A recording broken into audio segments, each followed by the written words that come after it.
తెలుగు భాషను పరిరక్షించాల్సిన అవసరం ఉందన్నారు సుప్రీంకోర్టు జస్టిస్ ఎన్వి రమణ. రెండు రాష్ట్రాల ముఖ్యమంత్రులు ఈ బాధ్యత తీసుకోవాలని సూచించారు. న్యాయాధికారుల సదస్సుకు హాజరైన ఆయన కాళోజీ, గురజాడ పద్యాలను వినిపించారు. అనుకున్నా కానీ ఆయన ఆల్రెడీ తెలుగులో మాట్లాడి నాకు ఒక మంచి కాజ్ చేశాడు.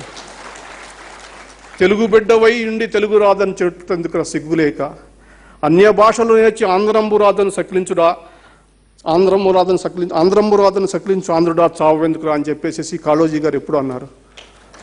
తెలుగువాడు అయి ఉండి ఈ రాష్ట్రానికి వచ్చి ఇంతమంది ప్రజల మధ్య ఇంతమంది మిత్రుల మధ్య ఉండి రెండు ముక్కలు తెలుగులో చెప్పకపోతే మరి అన్నంలో పెరుగన్నం తినకపోతే మనం ఎంత ఫీల్ అవుతామో. తెలుగు కీర్తి పతాక ప్రపంచంలో ఎగరవేయాలని చెప్పేసి ప్రపంచానికి ఈ రెండు రాష్ట్రాలు మార్గదర్శకులుగా ఉండాలని చెప్పేసి కోరుకుంటూ మరి దేశమును ప్రేమించుమన్నా మంచి అన్నది పెంచుమన్నా దేశమంటే మట్టి కాదో ఈ దేశం మనుషులో అన్నటువంటి గురజాడ సూక్తిని కూడా గుర్తుపెట్టుకోమని ప్రత్యేకించి న్యాయాధికారులు, ఎందుకంటే తెలంగాణ ముఖ్యమంత్రి గారు చెప్పారు, కోర్టులో కేసు వేస్తే గెలిచిన వాడు వచ్చి ఇంటికి వచ్చి ఏడిస్తే ఓడిపోయినవాడు కోర్టులో ఏడుస్తాడని.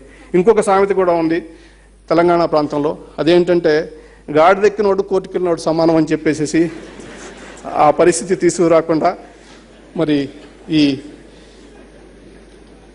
మీరంతా కూడా చక్కటి విధులు నిర్వర్తించాలని చెప్పి ఈ సమావేశం చాలా విజయవంతంగా ముగియాలని చెప్పి